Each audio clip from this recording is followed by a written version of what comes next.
On Friday, the 11th of November 2016, Maranoa Regional Council held a special meeting to come to a decision regarding the Roma Saleyards post-sale handling and transfer fee.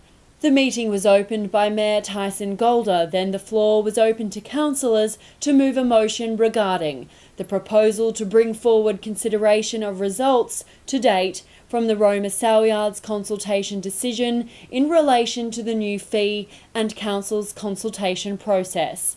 Deputy Mayor Jan Chambers then read her recommendation. No, I'm happy to move, okay. Mr Mayor. That Council amends special budget meeting resolution 27th of July 2016.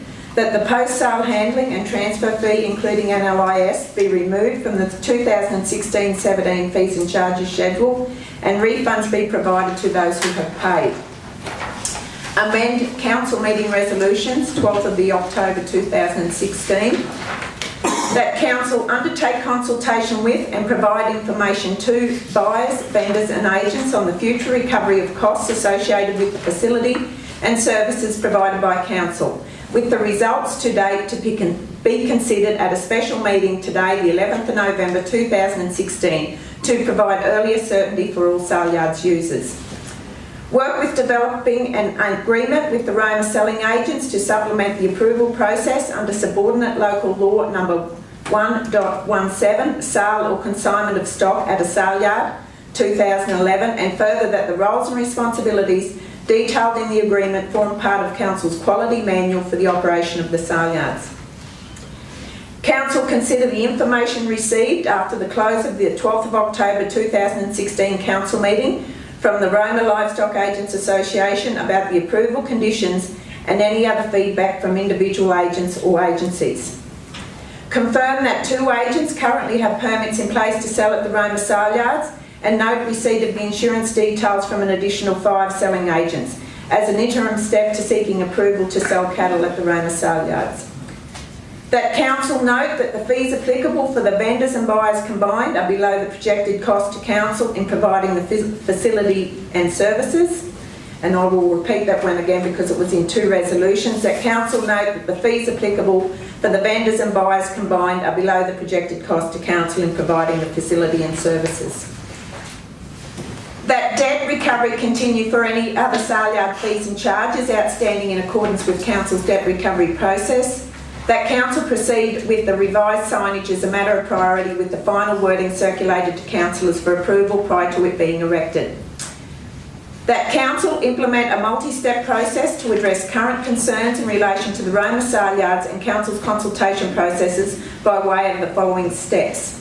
Step 1, expand the draft prospectus booklet on the Saleyards. Step 2, separately consider the new multi-purpose facility. Step 3, undertake a full review of costs. Step 4, undertake a full review of fees and charges. Step 5, formalise a detailed business plan. And Step 6, review our consultation framework. Note, it is not the intention that the steps be undertaken in sequence. In some cases, work can be done in parallel, but there needs to be separate outcomes for each step. Further, that the resultant Saleyards budget shortfall for the current financial year be funded by an internal loan from the reserve set aside for gravel pits, repaid in future years, and that the borrowing policy for 2016-17 be updated accordingly. This recommendation was then seconded by Councillor Robin Bryant via teleconference, and no opposition to the motion was raised. Councillor Chambers proceeded then to speak to the motion.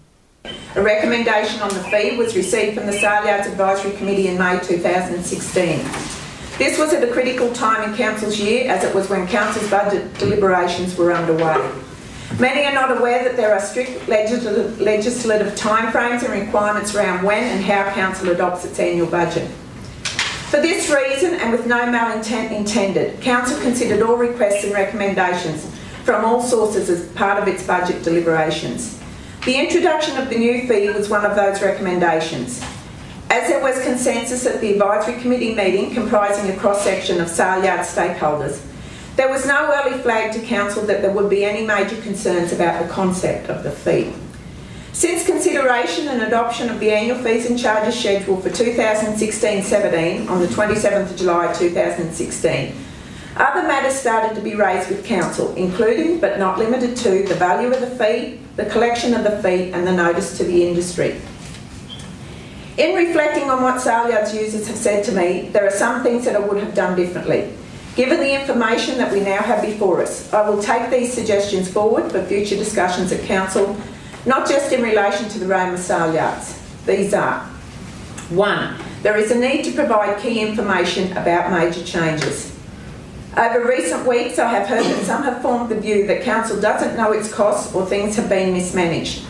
As someone who has sat on the 3 terms of the Audit Committee, which also has community representatives, this is a personal concern to me. As the councillors continuing from the previous term know, we have worked very hard over recent years on our finances, and Council continues to be applauded by our auditors. We have once again this year received an unmodified audit opinion, i.e. a clean bill of health, for our 2015-16 statements. For our last published annual report, we received Australasian recognition, achieving a much coveted Gold Award for excellence in our financial and performance reporting.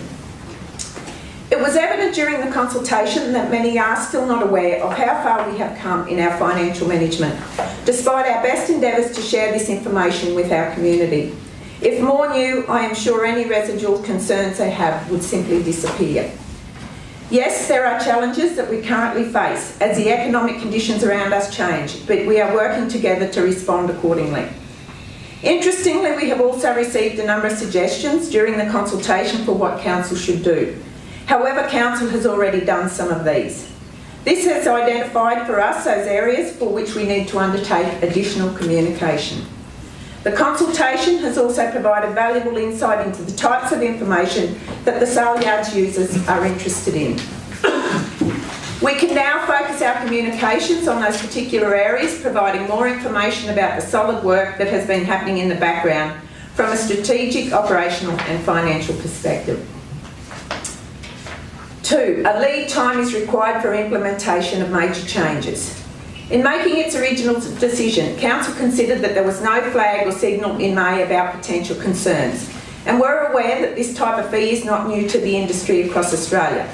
There was also consensus among the membership of the Sale Yards Advisory Committee, comprising vendors, buyers, agents, transporters and government, who submitted the following recommendation to Council about when the fee should be implemented.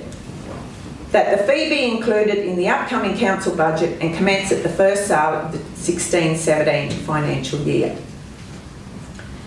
However, the sale yards users have indicated during the consultation that it is still a major change, given that this type of fee is relatively new to Queensland, although it exists in a modified form at another sale yards. Further, it is new to the Roma sale yards, the largest facility in Australia. Some have suggested that they were prepared to support it if the committee's recommendation was implemented.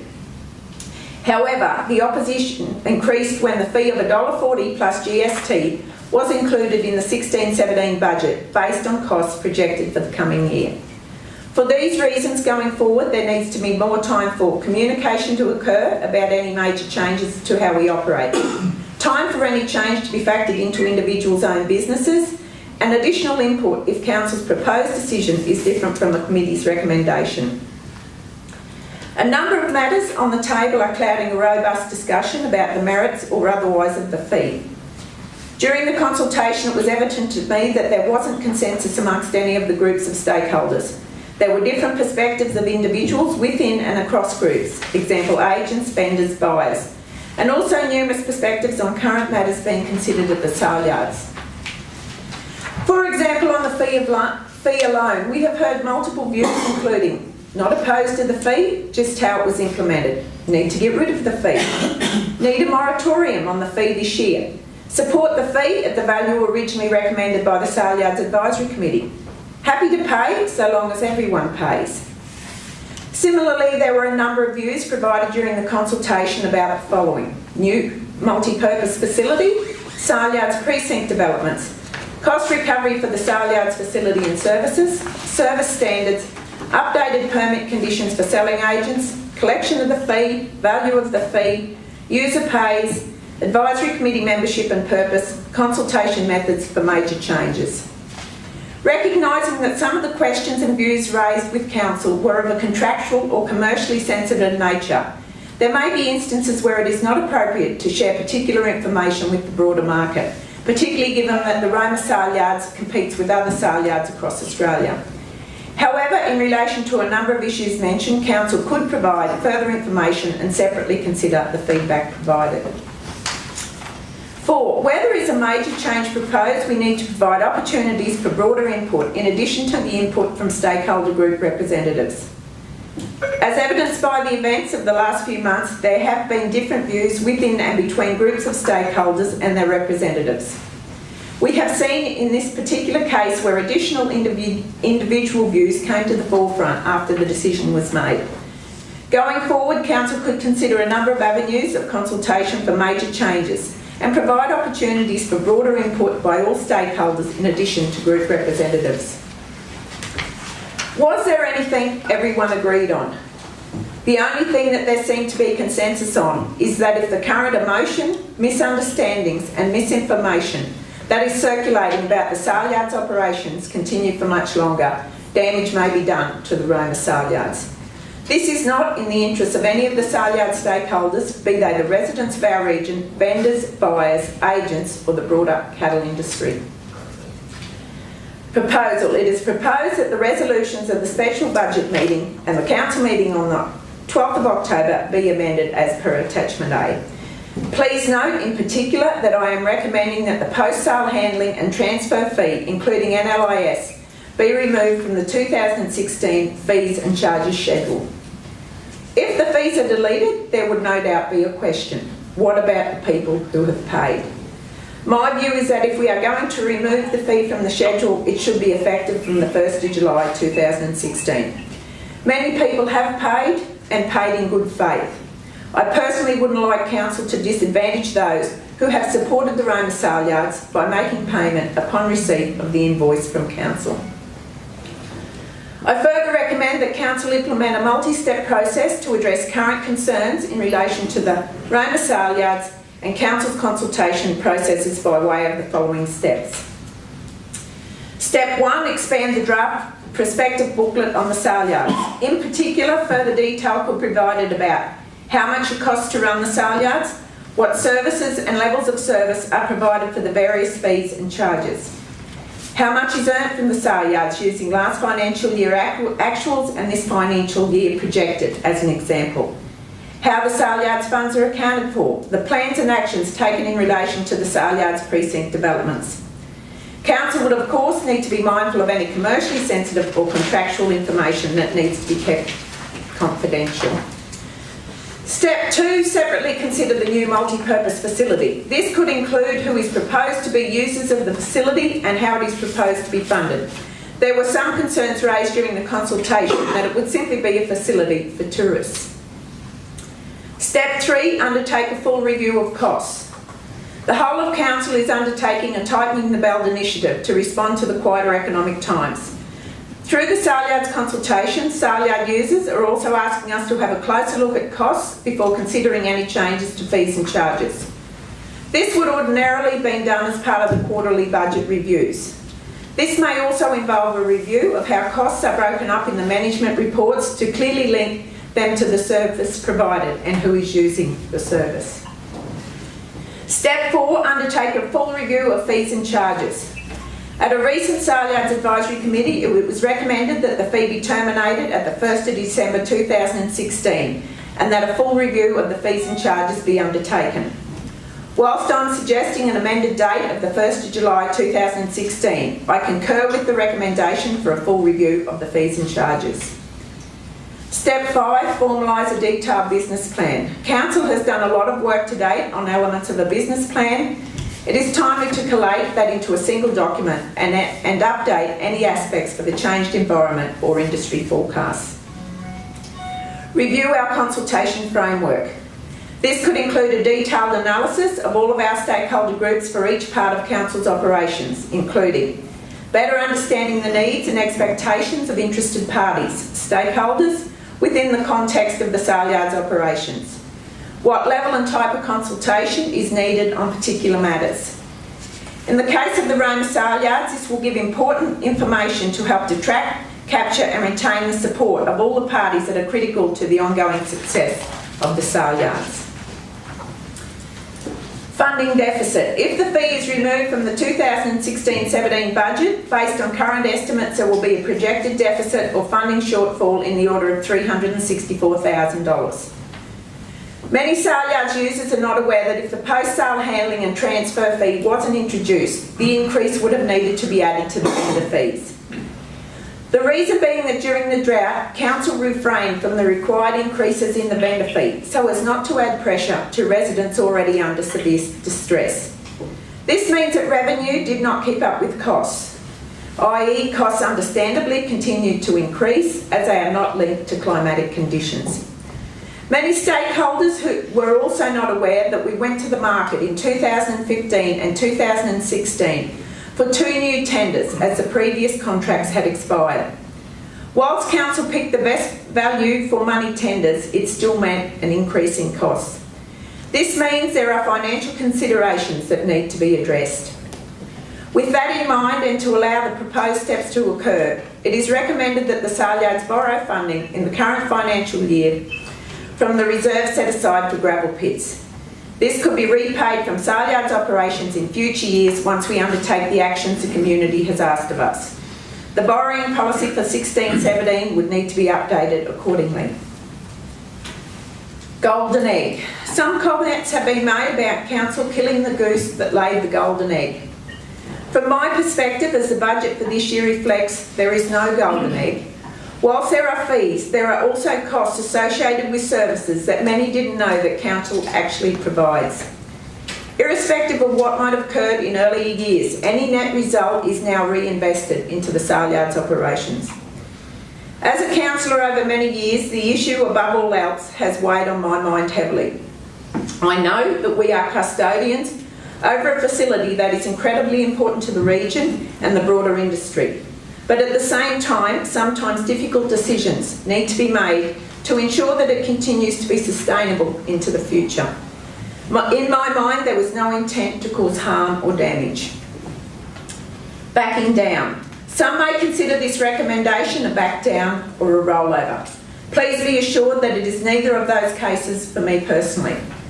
As at the 12th of October 2016, Council had largely heard from a single group of stakeholders, as well as some individual letters with complaints for inquiries when the invoices were issued by Council. Councillors were concerned that there may be other points of view from people who hadn't yet been asked that needed to be considered before working out how to move forward. When Council advises that it is proceeding to community consultation, it has in the past and continues to do so with the right intentions. If we all had a fixed view on how to proceed, there would be no merit in consultation. Meaningful consultation is actively listening to all perspectives, and this may mean a decision will be reshaped, amended or completely reviewed based on further information or perspectives received. It doesn't mean that we can accommodate everyone's needs or views, but it will help inform the decision going forward so that it is in the broader public interest. Implementation. Many have indicated that it was not the fee that they had an issue with, but rather the implementation. Without talking on behalf of my fellow councillors, I have listened to the concerns raised. With the benefit of 20/20 hindsight, I am sure it would have been done differently if we had our time over again. However, in the report, I have aimed to provide more information about the background to the decision and provide sale yards users with the additional insight into why Council made the decision it did. No one can change the past or how some individuals have reacted to it, which has often made the situation much worse. We do, however, need to work together for the future interests of all Roma sale yard stakeholders, be they the residents of our regions, vendors, buyers, agents or the broader cattle industry. Engagement with agents. When this decision was made and subsequent concerns were raised, it was suggested by Council that rather than incur legal costs, that a face-to-face discussion occur at an individual level to better understand any practical issues or concerns to enable the parties to work towards a mutually beneficial result. It was further emphasised that Council remained positive that any residual concerns could be worked through without escalation of the matter through legal avenues. It was also noted that Council and the agents had had a long association through the Roma Saleyards facilities and have worked together to resolve issues on a regular basis. We could see no reason why this shouldn't occur for this particular issue. We do, however, now recognise, again with the benefit of 2020 hindsight, that it is not sufficient to engage with agents through the President and Vice President of the Roma Livestock Agents Association as members of the Advisory Committee, given the important role that all agents have in relation to the operation of the sale yards. It is important that Council engage with all agents as their views and perspectives on various matters may differ from agency to agency and within agencies. In relation to the future of the Roma sale yards, it is critically important that Council and the agents work together on the areas that are important to both parties, including but not limited to estimates for cattle numbers to inform the sale yards business plan and associated budgets and forward financial estimates, marketing of the sale yards, operational improvement initiatives and future capital works programs. If this motion gets up and is resolved by Council, I ask that each of the agents come and talk to us about their specific concerns or issues. Firstly, in relation to the updated permit conditions for use of the facility, and then any other matters specific to their agency that they would like Council to consider in the planning and maintenance of the facility. Singling out of councillors. It is not an easy or enviable position that councillors often have, needing to balance all of the competing views and expectations and then vote on what each thinks is in the best interests of the facility and the region. It saddens me that for the first time in many years there has been a campaign to target individual councillors personally. As Deputy Mayor, I ask that this stop now. It is not good for our community, the individuals who put their name forward to represent the community or council as a whole. Each person sitting around the council table does so with great sacrifice to their families, their own businesses and their own time. Many of the councillors have, through a range of forums, dedicated years and sometimes decades of their life to community service. They do it because they are passionate about the region, the community and the people they represent. It doesn't bode well for the future of local government if people in future refrain from standing for election because of the potential for personal attacks if individuals disagree with Council's decision. It will be the system of local government that loses. I know that I and many of my fellow councillors have lost significant sleep and countless waking hours deliberating on what is the right thing to do in these set of circumstances. Each person needs to vote with their conscience and what they firmly believe is the best decision for the facility. But at the end of the day, when the vote is taken, it is a decision of the council and we all need to work together to implement that decision. If that means providing more information as a background to the decision, then that's what we need to do, but the personal attacks need to cease. Final comments. In closing, I believe that the key comments raised during the consultation process to date will be achieved by the steps outlined as shown in attachment B to this report. Given the common themes across multiple councillors, I think we have sufficient information now to determine a way forward sooner rather than later. This will give the much needed certainty for all of the sale yard users for the remainder of the 16-17 financial year. In a constantly changing business environment, it is critically important that we work together to ensure the Roma sale yards remains the #1 cattle selling centre in Australia. It is not something that Council can achieve alone. Mayor Golder then put the motion to a vote, with the motion unanimously carried.